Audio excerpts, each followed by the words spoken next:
Now to this story. Police Minister Bheki Cele was in Pimville in Soweto today to meet with residents over their crime concerns.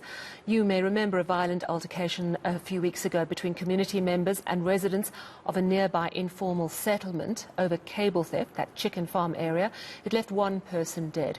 Community members accusing police of not responding to crime in the area. Well, we do know that a little earlier this afternoon at a scrapyard in Devlin near Soweto, the police seized upon a massive stockpile of copper cable.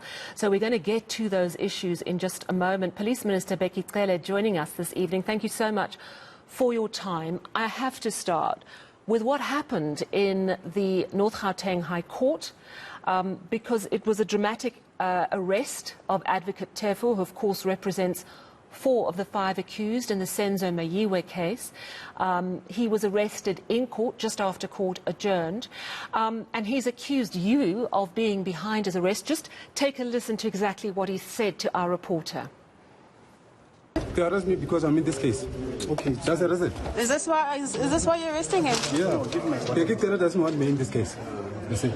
That's the reason. He's got the warrant of arrest from January. Let's go. Why he didn't accept? What are the charges? Don't allow them. What are the charges? I don't know the charges to start with. Did they tell you the charges when they were handcuffing you? I don't know the charges. Have you guys read him his rights? They never did that. Have you read him his rights? That's how they harass me. We can't talk to the media. That's how they harass me. So, Minister, let's start with that conversation, because Advocate Tefu says you're behind this arrest. The defence team saying the police trying to intimidate them. Are you behind his arrest?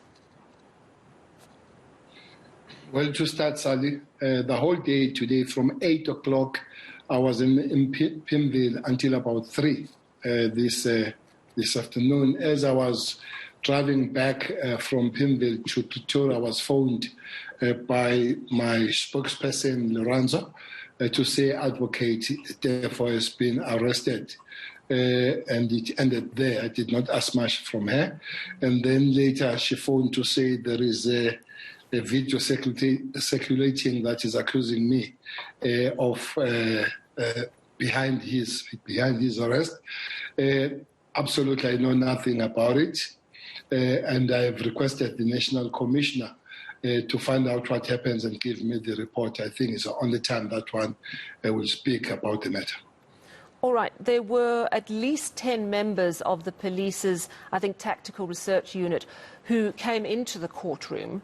Were you aware at all that he would be arrested today? Well, Sally, ministers are not aware who's going to be arrested and not arrested.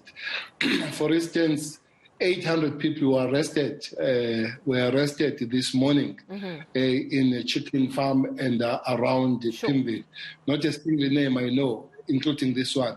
It's not the minister's business to know who to arrest, because the minister has no say whether to or not to. Sure. So definitely it doesn't come to the minister. Of course, you were aware that Jacob Zuma was going to be arrested, and this is an incredibly high-profile case that you have been very involved in. Are you saying you had absolutely no knowledge of the coming arrest?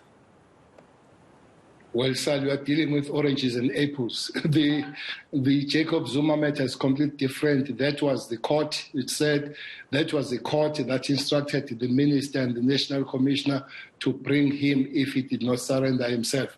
It was a known thing from the court of law. That's what I'm saying. That's why I knew. I don't know anything about anybody that is going to be arrested, and it's absolutely not the business of the minister to know who's going to be arrested or not to be arrested. Well, now that you've been blamed by him for the arrest, have you got the information about the charges he's facing? Can you share them with us this evening? Well, I would not be surprised. If you want to raise your stakes, you go to the higher level. I'll regard it as such. What happened, I'll get it from the National Commissioner, and from there I'll know which direction to go on the matter. I'm surprised that you don't know, actually, because it is an incredibly high-profile case. And this matter is a very sensitive one for many South Africans. And there's a great deal of concern that this is a move by the police to intimidate the defence, who were asking questions that made the police forensics investigator unhappy and also the judge unhappy. Well, I'm not able to explain your surprise. If it is your surprise, that's fine for me. What I'm saying now is what I know about this, what I have told you. And it's not very true that this is the highest kind of arrest level in the country. Many others have happened, and I can assure you nobody has told the story to the Minister of Police before that arrest. Are you aware whether he is indeed in the Hillbrow police station this evening? Absolutely no, I'm not aware where he is. All right. So let's move on to your business in Pimville. You have been there before, and of course it's a very sensitive issue. Also today, though, we heard from the leader of Operation Dudula, and of course he has said some very troubling things, I would say. Let's listen to this clip, and then I'd love a comment from you on it. 28th of next month, it will be a Saturday. If the squatter camps are still there, on Sunday, you might as well prepare a mass funeral, because we are going all out, guns blazing. No problem. And finally, we as the community want you, leadership, we want you to open a case against every politician that you are in parliament with that gave a direct instructions for foreigners to grab any land they see in South Africa, because we have squatter camps because of them today. Minister, you're a popular guy today. You've been mentioned publicly twice. But let's deal with, for me, what is the really worrying aspect of that quote by Nhlanhla Lux Mohladi, where he says, if you don't get rid of that squatter camp, chicken farm, by the 28th of May, he's saying, and I quote, prepare a mass funeral because we are going all out, guns blazing, no problem. Minister, how do you respond to this clear threat of violence? Well, the meeting was full. It was the hall full of people of Pimville and Kliptown and around. That thing was said by one person in the hall. And it's definitely not the resolution of the meeting that I have attended. That's one. But two, maybe there are clips, Sally, that are not played here, where the Minister of Police stood up and said, in all their anger and everything that they say and we agree was bad, nobody, and I repeat here, nobody goes out of the law because you are angry and do things out of the law.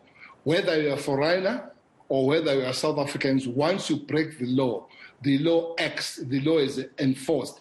That was said in the meeting. So if anybody gets out of the way and go and break the law, would not be saying, was not warned that it doesn't matter who you are.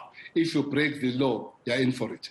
Yeah, but he's basically warning you that he's going to break the law if you don't get rid of that squatter camp. So are you going to clear that squatter camp by the 28th of May? But he's also warned that it's unfortunate that you are playing only one clip of him warning us. You are not playing the clip when the Minister of Police warning the people that you can't break the law.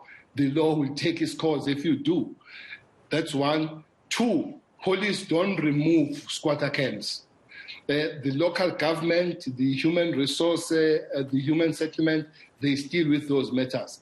If they get the support of the court and they ask the police to come, and then we'll help that after the court has decided and granted the permission for that to happen. It definitely could not have spoken to the Minister of Police by removal. There are structures within the government that will do that job. I hear you. Would you support the removal of that squatter camp? Do you think it's a problem? Clearly, Nhlanhla Lux thinks it is, and enough people from the community who went on that first march also feel that way. again, Sally, if whatever structure that is responsible for those squatter camps goes to court, and the court grants the permission, the police are obligated to support the decision of the court.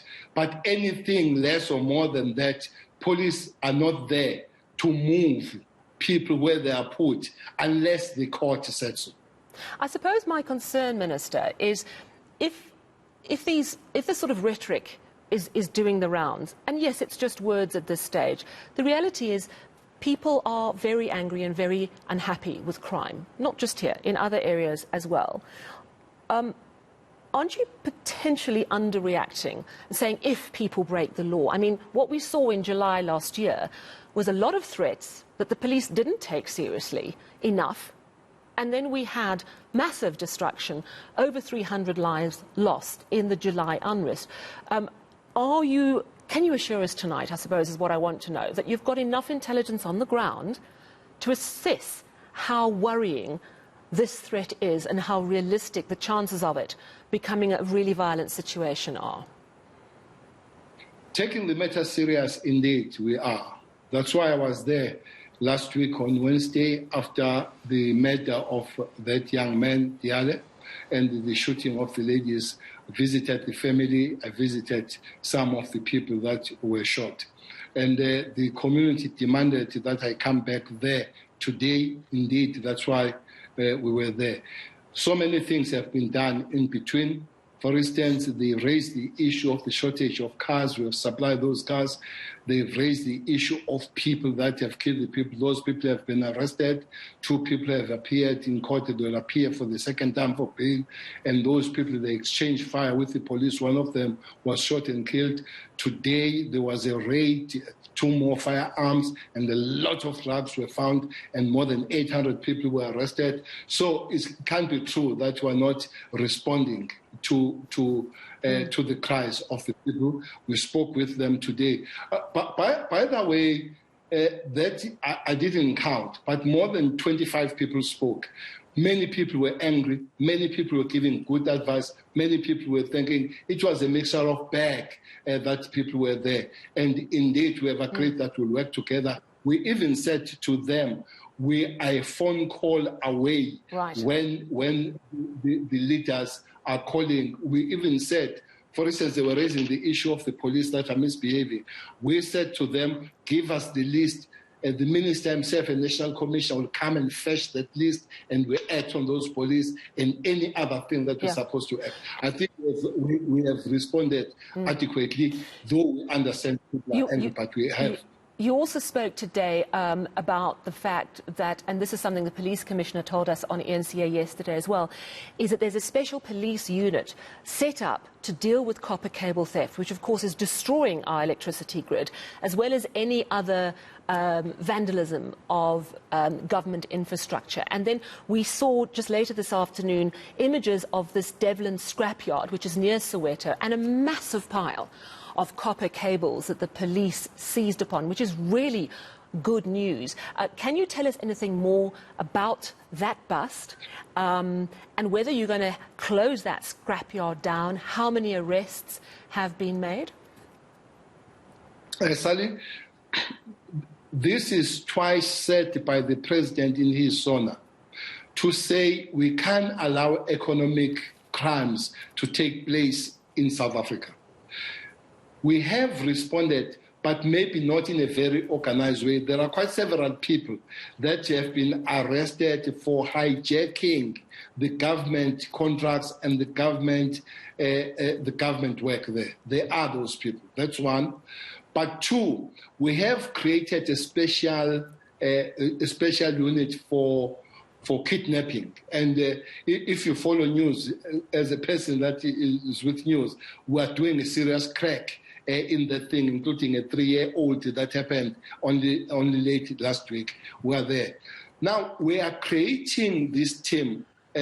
Fortunately, there were all levels of government. The mayor was there, the MMCs, the MEC, the minister, the national commissioner, everybody was there. And we started dealing with the mayor. It was a big bust. not only what you saw, Sally, in terms of copper. It was a big bust on the drugs with more than 1,000 man drugs and other kind of things. So this team will be concentrated on chasing these economic crimes, but not only that, give them the power for intelligence, for investigation, because it's not just the people that are digging this copper, are the people that are inside the structure, the inside of construction. For instance, one thing they do, they dig very shallow things where they put the fallows, where they put this copper, so that it's easy for the criminals to come and rip them off and all that kind of thing. These things are not known by all of us, by people in the township, but some people, they go in the bush, which means somebody gives them the map and all that. Is a big syndicate of which we are going to be responding exactly that way, to say he's not just an ordinary criminal, he's a high syndicate, and as such will respond. It's really good news, Minister, because it's such a problem. Finally, I have to ask you about what happened on September the 18th in 2020 in Bishop Lavis. Top cop Charles Kinnear gunned down outside his home. I remember asking you after that murder who authorized his security detail to be removed from him just days before he died. Do you have an answer? Well, the report is there. There are quite several people that are mentioned that should have worked on their security details. But what I know is that there is a document that instructs police to take care and guard the police that are endangered, signed by the former National Commissioner, which there is such a document, and that document should be implemented. It should be implemented at that level. But the IPID, I think, can speak better. They have brought the preliminary report. They will be giving me the final report, because the investigation here is done by IPID. Why has it taken so long, Minister? It's 1 year and 7 months, I think, since he died. I'm worried, just like yourself. Actually, I've been making several calls to the IPID head to say, can you please help us? I hope they will be moving and then giving the report and we act upon it. Give me a time frame of when you're going to have news on this one. Well, I'm not an IPID, Sally. But you're the minister and you call the shots. Yes, I do, and without interference. The head of IPID does her work. What happens if I push her and they say the report was not perfect because the minister interfered, told me what to do? I think 1 year and 7 months to work on a report just to find out who removed a security detail is more than long enough. I think the IPID can answer that very well, because you and me is the same question we ask from the head of the IPID. All right, Minister, thank you very much for your time this evening. We really do appreciate it.